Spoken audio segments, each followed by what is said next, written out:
In the last movie, we mentioned how certain digital devices have different resolutions. For example, desktop computer monitors generally fall within the range of about 120 to about 150 pixels per inch.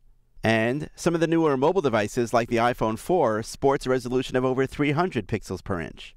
Now, while those numbers may sound high, they pale in comparison to the resolutions that high-end printers normally work with. For example, high-end image setters sometimes have resolutions of over 2,500 pixels per inch, or more accurately, dots per inch.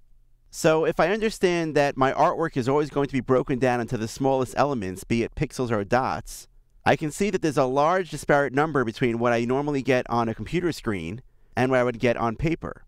This is especially evident when we start thinking about graphics inside of Illustrator, which are all vector-based. In fact, one of the benefits of using Illustrator is that you can zoom in really close to your artwork, and you'll always see nice, clean, smooth, sharp lines. For example, for this Explore California logo, I'm going to zoom in really close right over here on the girl riding the bike. You can see that even though I've zoomed in really close, I still see nice, clean, sharp lines. Now, since the resolution of computer screens is much lower, my eye would be able to detect little jagged edges along curved lines in my artwork. That's because I'd be able to see the actual pixels themselves. But as you can see here on the screen, though, I see a nice, smooth appearance. That's because computers employ something called anti-aliasing.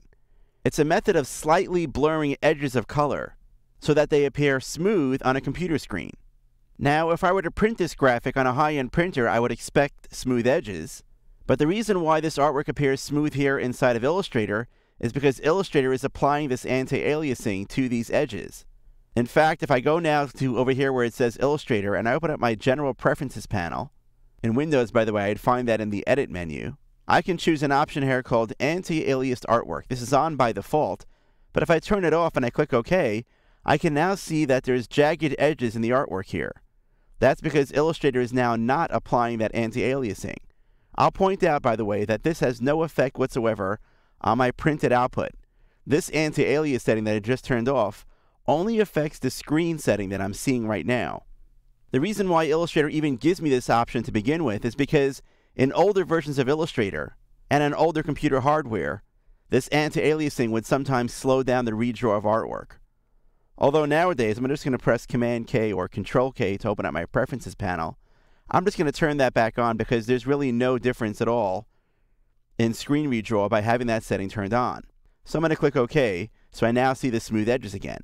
However, when graphics are actually displayed in a web browser, anti-aliasing is applied there as well. And in fact, when you use certain features inside of Illustrator, those features are hardwired at 72 pixels per inch. For example, if you go to the File menu here and choose Save for Web and Devices, this is a setting that actually allows you to export images in GIF or JPEG format, for example. Your artwork, when exported via Save for Web and Devices, will always be 72 pixels per inch. That's probably the case because when Save for Web and Devices was first introduced, that was the general setting used for web graphics, but as we discussed in the previous movie, we know that many digital devices have higher resolutions than that. Still, Illustrator will always export this artwork at 72 pixels per inch. I'm going to click Cancel here, but obviously right now my monitor is set to a higher resolution, so the anti-aliasing here looks nice, clean, and sharp. However, if I'm working with graphics that are only about 72 pixels per inch, the anti-aliasing may reveal a different story. The problem, though, is that as a web designer, how do I know really what my artwork is going to look like when I export my art for the web? So if I go to the View menu here, I'll see that Illustrator has a preview mode, something called Pixel Preview. When you choose this option, Illustrator displays your graphic as it would appear when exported at 72 pixels per inch. It also allows me to clearly see where the anti-aliasing is happening inside of my artwork. Now, right now I'm zoomed in about 1300%. I'm going to zoom out just a little bit. Let's go back to about 100% right here. This is what my artwork would appear at 100% on the web. But if I zoom in a little bit closer here, you can see even at this view, let's go back to about 600%. You'll notice that 600%, Illustrator kicks in this grid view where I could actually see each individual pixel. And you can see that even though I have a solid line over here around the border of my artwork, at the top over here, the line looks nice and crisp. I could also tell, by the way, that it's exactly 4 pixels in width. However, if I look at the line over here on the right side, I can see that the line actually takes up 5 pixels in width, and they're like different shades of gray. It gives it kind of this blurry appearance.